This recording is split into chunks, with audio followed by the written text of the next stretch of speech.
नमस्ते दोस्तों, मेरे चैनल नॉलेज लिबरेट्स में आपका स्वागत है। आज हम बात करेंगे कि कंपल्शंस क्या होते हैं। कंपल्शंस को समझने से पहले हम समझते हैं कि ओसीडी जो ऑब्सेसिव कंपल्सिव डिसऑर्डर होता क्या है।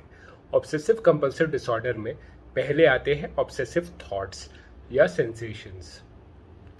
ऑब्सेसिव थॉट्स वो विचार होते हैं जो हमें बार बार आते हैं, जो हमें नहीं चाहिए फिर भी बार बार आते हैं। फॉर एग्जांपल, जिनको हार्म ओसीडी होता है उनको दूसरों को हार्म करने के थॉट्स आते हैं, अपने जो चाहने वालों को हार्म करने के, जैसे बहन को, भाई को, उनको मारने के थॉट्स आते हैं, जबकि वो नहीं चाहते ऐसा कुछ, तो भी विचार आते हैं। या कोई सेंसेशंस आती है सेंसोरी मोटर ओसीडी में, जैसे कि कोई फीलिंग वगैरह बार बार आती है। उस फीलिंग, उस सेंसेशन की वजह से, उन थॉट्स की वजह से होती है एंग्जाइटी, और एंग्जाइटी को स्टॉप करने के लिए हम करते हैं कंपल्शन। कंपल्शन जो है बेसिकली वो चीज़ है, सिंपल डेफिनेशन की, जो भी चीज़ हम करते हैं अपनी एंग्जाइटी को स्टॉप करने के लिए। सबसे पहले तो मैं वीडियो के शुरू में ही कहना चाहता हूँ कि कंपल्शन जो है एंग्जाइटी को स्टॉप करने का बहुत ही गलत तरीका है, बहुत ही इनएफिशिएंट तरीका है, कोई फ़ायदा नहीं होता। उससे एंग्जाइटी कुछ नहीं होती। तो कंपल्शन तो बिल्कुल ही नेगेटिव है, बहुत ही रॉन्ग है। मेरी तरफ से तो भाई कंपल्शन बिल्कुल सही नहीं है, और साइंस की तरफ से भी कंपल्शन बिल्कुल सही नहीं है। तो कंपल्शन तो करने नहीं चाहिए। तो अगर आपको ओसीडी ठीक करनी है तो सबसे पहली बात है, वीडियो के शुरू में ही बोल देता हूँ कि कंपल्शन करना बंद करो। अब कंपल्शन दो तरह के होते हैं, एक्सटर्नल कंपल्शन और mental compulsion. Basically compulsion anxiety को स्टॉप करने के लिए हम करते हैं, जो एक गलत पहल है हमारी, बट हम करते हैं जो ओसीडी पेशेंट्स।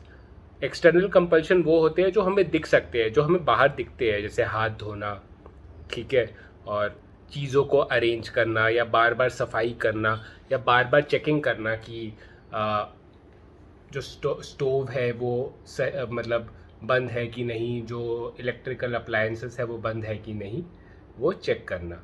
बाकी जो मेंटल कंपल्शन होते हैं वो होते हैं कि जैसे दिमाग में अपने थॉट्स के साथ लड़ाई करना, आर्ग्यू करना। फॉर एग्जांपल, जिनको HOCD है, होमोसेक्सुअल ओसीडी, उनको कोई अगर गे थॉट आया तो वो अपने आप से आर्ग्यू करने लगते हैं उस थॉट से कि नहीं यार, मैं तो स्ट्रेट हूँ, मैं गे नहीं हूँ, तो वो फाइट करने लगते हैं। या फॉर एग्जांपल, हार्म ओसीडी का उनको विचार आया तो मेंटल कंपल्शन हो सकता है कि वो बोलेंगे नहीं, मैं तो अच्छा इंसान हूँ, मैं तो अपनी मम्मी को इतना अच्छा मैं चाहता हूँ, या मैं अपने नेफ्यू या नीस को मैं पसंद करता हूँ, तो मैं उनके बारे में ऐसे विचार क्यों आएंगे।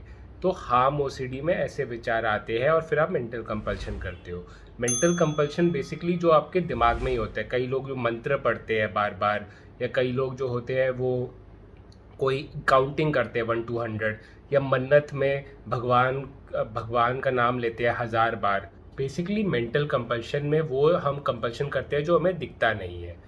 तो जो एक्सटर्नल और मेंटल कंपल्शन है, बेसिकली मैंने पहले भी बोला है कि वो हम अपनी एंग्जाइटी को स्टॉप करने के लिए करते हो। तो जो भी आप चीज़ करते हो अपनी एंग्जाइटी को स्टॉप करने के लिए, वो आपका कंपल्शन है। कितने लोग मुझे मैसेज करते हैं कि सर मुझे पता ही नहीं कि मेरे कंपल्शन क्या है।